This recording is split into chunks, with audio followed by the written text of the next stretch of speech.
Hello friends, नमस्कार। मैं हिमांशु स्वागत करता हूं आप सभी लोगों का आपके अपने study platform Parivartan the Edu Hub में। Friends, UP triple S C VPO के लिए हम लोग अपनी प्रैक्टिस सेट जारी रखते हैं और आज प्रैक्टिस सेट नंबर 4 है जिस पर हम लोग चर्चा करेंगे। प्रैक्टिस सेट में बहुत प्यारे से अच्छे से क्वेश्चन लिए गए हैं। अगर आपको ये क्वेश्चन अच्छे लगते हैं तो आप वीडियो को लाइक करके चैनल को सब्सक्राइब जरूर कर दीजिएगा और हमें बताइएगा ये वीडियो आपको कैसा लगा। और जो भी क्वेश्चन आपको नया लग रहा हो या आपको लग रहा हो कि ये क्वेश्चन हमने नहीं पढ़ा है, आप तुरंत उस वीडियो से उसका स्क्रीनशॉट निकाल के आप उसे अपनी कॉपी में जरूर नोट डाउन कर लीजिएगा। तो लेते हैं आज का पहला प्रश्न आता है कि पंचायत का चुनाव लड़ने के लिए न्यूनतम आयु कितनी होनी चाहिए? 18 वर्ष, 21 वर्ष, 25 वर्ष या 30 वर्ष? तो इसका जो राइट सोल्यूशन होगा फ्रेंड वो जाएगा ऑप्शन नंबर 2, 21 वर्ष। ध्यान रखिएगा, पंचायत के किसी भी स्तर पर चुनाव लड़ने के लिए आपकी उम्र 21 वर्ष तो होनी चाहिए, जबकि 18 वर्ष क्या है? वोट देने का अधिकार है 18 वर्ष। चुनाव लड़ने की आवेदन, अगर आपको प्रधान बनना है, ब्लॉक प्रमुख बनना है, जिला पंचायत अध्यक्ष बनना है या सदस्य बनना है, तो आपको 21 वर्ष की उम्र तो होनी चाहिए। अगला आता है, संविधान की 11वीं अनुसूची के अनुसार पंचायत के संदर्भ में अनिवार्य प्रावधान क्या है? पंचायत के तीनों स्तरों पर सभी सीटों के लिए प्रत्यक्ष चुनाव। एकदम सही बात है, चुनाव जो होगा वो प्रत्यक्ष ही होगा, अप्रत्यक्ष चुनाव नहीं होगा। माध्यमिक और जिला स्तर के प्रमुख यानी अध्यक्ष जो होंगे, अध्यक्षों का जो ब्लॉक प्रमुख होगा या जिला अध्यक्ष होगा, उसका चुनाव अप्रत्यक्ष होगा। ये भी बात सही है क्योंकि उसका चुनाव उसी कमेटी के सदस्यों द्वारा किया जाएगा, है ना। ठीक, आगे बात करें तो पंचायत चुनाव लड़ने की न्यूनतम आयु यहाँ पे होना चाहिए था 21 वर्ष होनी चाहिए। तो इसके अकॉर्डिंग हमारे जितने भी ऑप्शन है यानी ऑप्शन नंबर 4 एकदम सही हो जाएगा। पहला भी सही है, दूसरा भी सही है और तीसरा भी सही है। आगे आते हैं, अगला है पंचायत के संदर्भ में सत्य कथन कौन सा है? यानी हम लोगों को सत्य सही चीज ढूंढनी है। भैया पहला लिखा है, प्रत्येक राज्य में पंचायत अपने प्रथम अधिवेशन की तारीख से 5 वर्षों तक निश्चित अवधि तक कार्य करेगी। तो ये तो एकदम सही बात है। यानी देखो, जिस साल इसका सिलेक्शन होगा, ठीक है, जैसे मान लो 2015 में हुआ तो 2020 तक ये कार्यरत रहेगी। तो पहली बात तो एकदम सही है। अगला है, 5 वर्ष की अवधि समाप्त से पूर्व ही नए निर्वाचन करा लिए जाएंगे। ये भी बात सही है, दूसरी भी बात एकदम सही है। तीसरा, विधि द्वारा विधिक प्रक्रिया के द्वारा इन्हीं 5 वर्ष की अवधि से पूर्व ही इन्हें विकसित किया जा सकता है। नहीं, यहाँ पर होना चाहिए इन्हें विघटित किया जा सकता है, यानी समाप्त किया जा सकता है। ठीक है, विधानिक कानून के द्वारा। उपयुक्त ऑप्शन नंबर 4 सभी ऑप्शन आपके सही है। 11वीं अनुसूची के अनुसार पंचायत को कितने विषयों पर कार्य करने का अधिकार प्राप्त है? 11वीं अनुसूची कब जोड़ी गई? 11वीं अनुसूची तो आप कहेंगे सर ये जोड़ी गई है 73वां संविधान संशोधन। 73वां संविधान संशोधन कब है? 1992 का। ठीक है, तो कितने विषय है इसमें? तो टोटल कहेंगे आप सर 29 विषय। कितने विषय हैं? क्या हो गया भैया, पेन आ जाए, आ गया। टोटल कितने विषय हैं? 29 विषय हैं। 29 विषयों पर पंचायत क्या करेगा? अपना कार्यरत करेगा। आर्टिकल की बात करेंगे, किस अनुच्छेद में ये पावर दी गई है? तो 243 जी में। G for Parle, G for powers, इनको बोला जाता है पंचायत के शक्तियां। तो ऑप्शन नंबर 2 इसका राइट सोल्यूशन हो जाएगा। पंचायती राज संस्थाओं के लिए संबंधित सत्य कथन कौन सा है? यह केंद्र सूची के अंतर्गत शामिल है। गलत जवाब, ये केंद्र सूची में नहीं, ये राज्य सूची का विषय है। तो ये किसका विषय हो जाएगा? राज्य सूची का। तो पहले तो गलत हो गया। प्रत्येक 5 वर्ष में राज्य वित्त आयोग का गठन किया जाएगा। ये तो सही है। कार्यकाल 5 वर्ष का होगा। ये भी सही है, कार्यकाल 5 वर्ष का होगा। पिछले वर्ग के आरक्षण का स्वैच्छिक प्रावधान के अंतर्गत रखा गया। ये भी बात सही है। तो 3 तो इसमें सही होगा, 1 गलत हो गया। तो यहाँ पे इस क्वेश्चन को थोड़ा सा करेक्ट कर लेते हैं। इसमें कह देते हैं असत्य। कौन सा असत्य निकला है? पहला वाला कि यह केंद्र सूची में नहीं, ये राज्य सूची का विषय है पंचायत। ध्यान रखिएगा। ठीक, अगला क्वेश्चन आता है, पंचायती राज प्रदान करता है पिछड़े क्षेत्र का विकास, स्थानीय स्तर पर लोकतांत्रिक प्रशासन, ग्रामीण स्तर पर उचित राजस्व का संचयन, ग्रामीण क्षेत्रों में शिक्षा का फैलाव। तो ऑप्शन नंबर 2 जो है उससे बेटर ऑप्शन कोई है ही नहीं। स्थानीय स्तर पर लोकतांत्रिक विकेंद्रीकरण या लोकतांत्रिक प्रशासन। ठीक, स्थानीय मतलब आपको बताया था कि उसी स्थान का कोई ना कोई एक निवासी। आगे आइए, नेक्स्ट है, पीके थुंगन समिति पंचायती राज संस्थाओं से संबंधित सुझाव दिए गए कि इसे संवैधानिक दर्जा दिया जाए, इसे संघ सूची में शामिल किया जाए, उपयुक्त दोनों या इनमें से कोई नहीं। तो पीके थुंगन जो समिति बनी थी उसने कहा था कि इन्हें संवैधानिक दर्जा भी दिया जाए और साथ में इन्हें संघ सूची में शामिल किया जाए, यानी उपयुक्त दोनों, लेकिन ये संघ में नहीं, ये राज्य में शामिल किया गया। पुकेत थुंगन समिति जो बनी थी फ्रेंड, ये 1988 में बनी थी। कब बनी थी? 1988 में। इनसे पहले एक बनी थी एलएम सिंघवी समिति, यानी लक्ष्मण सिंघवी समिति। उसने भी कहा था कि पंचायतों को संवैधानिक दर्जा जो है वो प्रदान करना चाहिए। ये कब बनी थी? तो ये बनी थी आपके 1986 में। आगे आइए, अगला है निम्नलिखित में से कौन एक सही मिलान नहीं है? अशोक मेहता समिति 1970 एकदम सही है। जीवी के राव समिति, आगे बढ़ते हैं, सादिक अली समिति 1964, ये बेटा राजस्थान के लिए स्पेशली थी, लिखना ये केंद्र की एक प्रायोजित समिति नहीं थी, ये राजस्थान क्षेत्र के लिए बनाई गई थी। एलएम सिंघवी समिति 1986 अभी मैंने आपको बताई। जीवी के राव समिति जो है फ्रेंड ये गलत है और यही इसका सही आंसर है। तो ये अगर 1988 में नहीं है तो कब आई है? तो ये है 1985 में जीवी के राव समिति ने। इन्होंने कहा था कि एक राज्य वित्त आयोग गठित किया जाए। राज्य वित्त आयोग की अगर कोई पूछे सिफारिश किसने की थी, तो ये की थी आपके जीवी के राव समिति ने। इन्होंने नहीं पंचायत को बिना जड़ की घास बोला था। क्या बोला था? बिना जड़ की घास, जीवी के राव समिति। आगे आइए, अगला है हमारा प्रश्न, निम्नलिखित राज्यों में किस राज्य में पंचायती राज व्यवस्था नहीं है? असम, केरल, नागालैंड या त्रिपुरा? तो ध्यान रखिएगा फ्रेंड, नागालैंड आपका ऐसा राज्य है जहां पे आपके पंचायती राज व्यवस्था नहीं है। यहाँ पे क्या किया गया है? यहाँ पे इन्हीं प्रकार की जो जातीय संस्था है उन्हें बना दिया गया, यानी एक तरीके की जो जिला परिषदें जिन्हें हम लोग बोलते हैं वो बना दी गई। यहाँ पे जिला परिषदें कार्यरत हैं, आपका किसी प्रकार की पंचायतें कार्यरत नहीं है। नेक्स्ट नंबर है पंचायत से संबंधित अनुसूचित क्षेत्रों में विस्तार अधिनियम। बहुत अच्छा क्वेश्चन है, मोस्ट इंपॉर्टेंट, जिसे हम लोग पेसा कहते हैं। क्या कहते हैं? PESA, पेसा, जिसका फुल फॉर्म होता है the provisional of panchayat extension to schedule, ठीक है, एक्ट। ये कब आया है? आप कहेंगे सर ये आया है 1996 में। तो पेशा अधिनियम कब पारित किया गया? 1996 में। फुल फॉर्म देख लीजिए, फुल फॉर्म है the provision of panchayat extension to scheduled area act 1996, PESA, the provision of panchayat extension to schedule area act 1998, इसे पेसा भी बोला जाता है। ठीक है, आगे आइए, नेक्स्ट है निम्नलिखित में से कौन सुमेलित नहीं है? पहला बलवंत राय मेहता समिति त्रिस्तरीय पंचायत, बिल्कुल सही है। अशोक मेहता समिति द्विस्तरीय पंचायत, एकदम सही है। पीके थुंगन समिति राज्य सूची में पंचायती राज, यही गलत है। अभी हम लोगों ने देखा तो इन्होंने क्या कहा था? संघ सूची में। क्या कहा था इन्होंने? संघ सूची में। चौथा ऑप्शन देख लेते हैं, एलएम सिंघवी समिति संवैधानिक दर्जा, ये भी सही है। यानी इस क्वेश्चन के लिए जो राइट सोल्यूशन हो जाएगा वो ऑप्शन नंबर 3। पंचायत समिति के अध्यक्ष का चुनाव होता है। पंचायत समिति के अध्यक्ष का चुनाव होता है। देखिए, अगर आप बात करेंगे जिला अध्यक्ष, पंचायत का जिला अध्यक्ष है ना, और साथ में पंचायत समिति का अध्यक्ष, जिसे हम लोग ब्लॉक प्रमुख कहते हैं, पंचायत समिति, ठीक, ये इसे हम लोग ब्लॉक प्रमुख कहते हैं, ब्लॉक प्रमुख। तो इनके जो प्रमुख, ये दोनों जो चुनाव होते हैं फ्रेंड, ये प्रमुखों का जो चुनाव होता है ये अप्रत्यक्ष होता है। ठीक, दोनों प्रमुख का जो चुनाव होता है वो अप्रत्यक्ष होता है।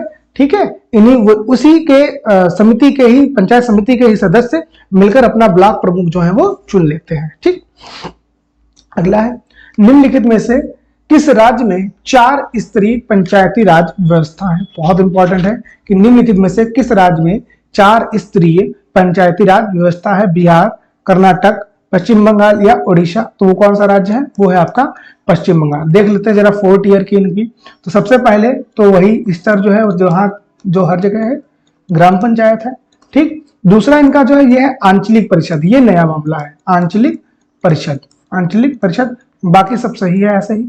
ठीक है, तीसरा आता है आपका अचल परिषद, और चौथा जो आपका वो कौन सा है? वो आएगा आपका जिला परिषद। ठीक, तो ये इनका जो है ये 4 में निर्धारण किया गया, 1, 2, 3 और 4, कहां पे? वेस्ट बंगाल। चलिए आगे आते हैं, नेक्स्ट क्वेश्चन है, भारत के किस राज्य में अल्पसंख्यकों के लिए पंचायत में आरक्षण का प्रावधान किया गया है? ठीक, कर्नाटक, आंध्र प्रदेश, मणिपुर या बिहार। तो ये जो व्यवस्था है ये आंध्र प्रदेश ने सबसे पहले लागू की थी।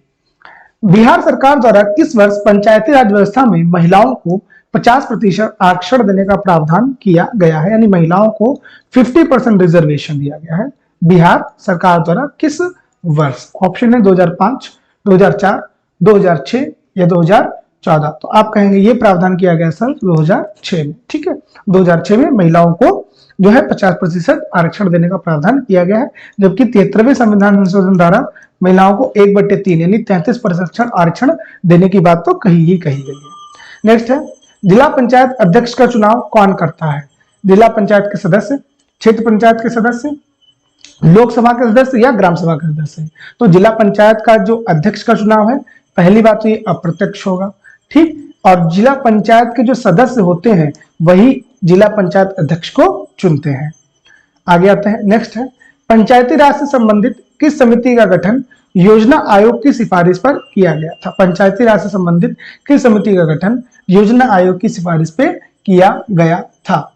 ऑप्शन है आपके जीवी के राव समिति, एल.एम. सिंघवी समिति, राज बन्नार समिति या बलवंत राय मेहता समिति। तो जीवी के राव समिति का गठन जो है वो योजना आयोग की सिफारिशों पर ही किया गया था। आगे आते हैं, नेक्स्ट क्वेश्चन है, राज्य वित्त आयोग का गठन कौन करता है? Very very very important question है फ्रेंड।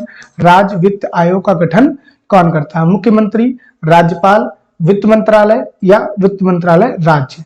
तो ये जो है ये पावर जो किसे मिली है, ये पावर मिली है राज्यपाल को। राज्यपाल प्रत्येक 5 वर्ष में राज्य वित्त आयोग का गठन करेगा, राज्य वित्त आयोग का गठन करेगा, और ये राज्य वित्त आयोग करेगा, एक रिपोर्ट तैयार करेगा, ठीक, आय व्यय का यानी वित्त की एक रिपोर्ट पूरी तैयार करेगा, और ये रिपोर्ट किसे सौंपेगा? राज्यपाल को ही सौंपेगा। ठीक है, तो राज्य वित्त आयोग का गठन कौन करता है? राज्यपाल, ये पावर होती है राज्यपाल के पास में। अगला है, पंचायत को शक्ति कहां से प्राप्त होती है? केंद्र सरकार से? बिल्कुल नहीं। पंचायती राज विभाग से? बिल्कुल नहीं। ग्रामीण विकास से? बिल्कुल नहीं। राज्य विधान मंडल से। क्यों? क्योंकि ये राज्य का विषय है, इसका विषय है, राज्य का विषय है, और राज्य जैसा चाहती है उसी अकॉर्डिंग अपने जो विषय है वो वहां पे बनाती है, यानी राज्य का विधानमंडल पंचायतों के लिए सर्वोपरि है। आगे आइए, नेक्स्ट है, पंचायत राज्य वित्त आयोग द्वारा अपनी रिपोर्ट किसे सौंपी जाती है? सौंप जाती है, यानी राज्य वित्त आयोग जो है वो अपनी रिपोर्ट किसे सौंपता है? मुख्यमंत्री को, राज्यपाल को, वित्त मंत्री को या फिर पंचायती राज विभाग को? तो ये देगा किसे? ये रिपोर्ट देगा भैया राज्यपाल को। गठित भी राज्यपाल करता है, गठन भी राज्यपाल करता है, और रिपोर्ट भी किसे देते हैं? राज्यपाल को ही देते हैं, क्योंकि राज्यपाल के पास ये पावर दी गई है। आगे आते हैं, नेक्स्ट है, राज्य वित्त आयोग की संरचना का निर्धारण कौन करता है? यानी जो राज्य वित्त आयोग है इसकी संरचना कैसी होगी, इसका निर्धारण कौन करता है? ध्यान रखना, गठन कौन करता है? गठन राज्यपाल करता है। फिर से सुनिएगा, गठन कौन करता है? राज्यपाल करता है। ठीक है, ये रिपोर्ट किसे देते हैं? रिपोर्ट भी ये राज्यपाल को देते हैं। लेकिन इनकी जो संरचना है वो कौन डिसाइड करता है? वो डिसाइड करता है राज्य का विधानमंडल। ठीक है, जो भी राज्य का विधानमंडल होता है वो राज्य वित्त आयोग के संरचना यानी कंस्ट्रक्शन का निर्धारण करता है कि इस कमेटी में कितने सदस्य होंगे, है ना, उन सदस्यों को शपथ दिलाना, उनको काम को बताना, ये राज्यपाल का काम है। नेक्स्ट है, पंचायत के गठन के लिए संविधान के किस भाग को निर्देशित किया गया? भाग 2, भाग 3, भाग 4 या भाग 5? यहाँ पे बात हो रहा है पंचायत के गठन की, मतलब फ्रेंड अनुच्छेद नंबर 40, अनुच्छेद नंबर 40, जिसमें कहा गया है कि राज्य पंचायतों का गठन करेगा, राज्य पंचायतों का गठन करेगा। अब देख लीजिए, अगर आप भाग 1 की बात करेंगे, भाग 1, तो भाग 1 में अनुच्छेद कहां से कहां तक है? 1 से लेकर 4 तक। भाग 2 में बात करेंगे, भाग 2 में अनुच्छेद है 5 से लेकर 11 तक। भाग 3 की बात करेंगे तो भाग 3 में जो है वो है आपके फ्रेंड 12 से लेकर 35 तक। और भाग 4 में बात करेंगे तो भाग 4 में दिया गया है 36 लेकर 51 तक। तो इसका जो राइट सोल्यूशन हो जाएगा वो हो जाएगा भाग नंबर 4, 36 से 51 के बीच में ही आपका आर्टिकल नंबर 40 आता है। नेक्स्ट है, स्थानीय शासन की निम्नलिखित में से कौन सी एक विशेषता नहीं है? वैधानिक स्थिति, आरोपित कर वित्त प्राप्त करने की शक्ति, केंद्रीय नियंत्रण या राज्य का नियंत्रण? तो राज्य का नियंत्रण भी है, कर लगाने की शक्ति भी दी गई है, उनकी वैधानिक स्थिति भी है, केंद्रीय नियंत्रण नहीं है। ध्यान रखिएगा, राज्य का नियंत्रण है, केंद्रीय नियंत्रण नहीं है, क्योंकि स्थानीय शासन, स्थानीय स्वशासन और पंचायत ये सभी जो है आपके राज्य के विषय हैं, केंद्र के विषय नहीं है। आगे आता है, पंचायत संस्थान प्रतिनिधित्व करती हैं शक्तियों के केंद्रीकरण का, शक्तियों के विकेंद्रीकरण का, ग्रामवासियों के बीच भेदभाव का या ग्रामीण प्रतिबद्धता बढ़ाने का। तो जो पंचायती संस्थान है ये शक्तियों के विकेंद्रीकरण की बात करती हैं, ठीक। यानी विकेंद्रीकरण क्या होता है कि सभी चीजें जो है वो केंद्र से हटकर आगे की तरफ बढ़ रही हैं, तो शक्तियां जो है वो सेंट्रल से हर तरफ फैल रही हैं, यही कहलाता है आपका विकेंद्रीकरण। आगे आइए, वर्तमान समय में उत्तर प्रदेश में कुल कितनी ग्राम पंचायतों की संख्या है? ये क्वेश्चन भी बहुत ज्यादा इंपॉर्टेंट है और ये ध्यान रखिएगा, डाटा ये आप जब भी पेपर देने जाइएगा तो उत्तर प्रदेश की जो पंचायती साइट्स है, ठीक है, पंचायत विभाग उत्तर प्रदेश का, उस साइट पे जाके आप डाटा चेक कर लीजिएगा। मौजूदा समय में कितना दिखा रहा है? 57,705, ठीक है, 57,705 ये वर्तमान का है, ये घटता बढ़ता भी रहता है, ठीक, कभी कभी। तो इसको आप जब पेपर देने जाइएगा, हालांकि बहुत ज्यादा क्लोज ऑप्शन नहीं देंगे, आप ऑप्शन देखिए तो 57,000, 59,000, 60,000 और 59,000, तो ऑप्शन बहुत ज्यादा क्लोज नहीं देंगे, 57,700, 57,800 ऐसा नहीं होगा, ठीक है, ये चीज ध्यान रखिएगा आप। आगे ये किस समिति की संस्तुति पर पंचायती राज को लागू किया गया और उसके अध्यक्ष कौन थे? जीवी राज मेहता, चमन भाई मेहता, बलवंत राय मेहता, अशोक मेहता। तो वो कौन थी? बलवंत राय मेहता समिति। कब गठित की गई? तो 1957 में गठित की गई और उसी के आधार पे ही 2 अक्टूबर 1959 को राजस्थान के नागौर जिले से, जिले का नाम क्या है? नागौर जिले से ही क्या किया गया? पंचायत की शुरुआत की गई। अशोक मेहता समिति ने पंचायती राज के लिए किस प्रतिमान की संस्तुति की थी? 4 स्तरीय, द्विस्तरीय, 1 स्तरीय या 3 स्तरीय? अशोक मेहता में 2 नाम आ रहे हैं, तो मेहता जी कितने स्तर को बताएंगे?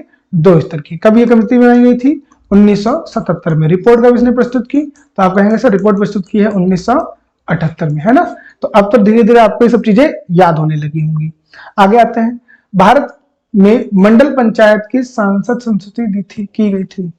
भारत के मंडल पंचायत की सांसद स्तुति की गई थी। ये सांसद हटाओ पहली बात तो, ठीक, और यहाँ पे संस्तुति होगा, किसने इसकी सिफारिश की थी? अशोक मेहता समिति, संतानव समिति, बलवंत राय मेहता समिति या सादिक अली समिति? देखिए मंडल पंचायत की बात कर रहे हैं, किसकी बात कर रहे हैं? मंडल पंचायत। एक मंडल पंचायत था और दूसरा जिला पंचायत था, ठीक। तीसरा कोई स्तर ना हो, ऐसा किसने बताया था? ऐसा बनाया था अशोक मेहता समिति ने। तो इस क्वेश्चन का जो राइट सोल्यूशन हो जाएगा वो हो जाएगा ऑप्शन नंबर 1। यानी इसमें कह रहे हैं कि किस समिति ने मंडल पंचायत की सिफारिश की थी? तो मंडल पंचायत की सिफारिश की थी फ्रेंड वो अशोक मेहता समिति ने की थी।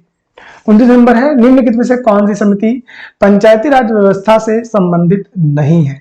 दिनेश गोस्वामी समिति, पी.के. थुंगन समिति, एल.एम. सिंघवी समिति या सादिक अली समिति? तो फ्रेंड जो दिनेश गोस्वामी समिति है ये आपके पंचायती राज व्यवस्था संबंधित नहीं है, जबकि पी.के. थुंगन समिति कब बनाई गई? तो आप कहेंगे सर ये बनाई गई है 1988 में, एल.एम. सिंघवी समिति 1986 में और सादिक अली समिति 1964 और स्पेशली फॉर राजस्थान।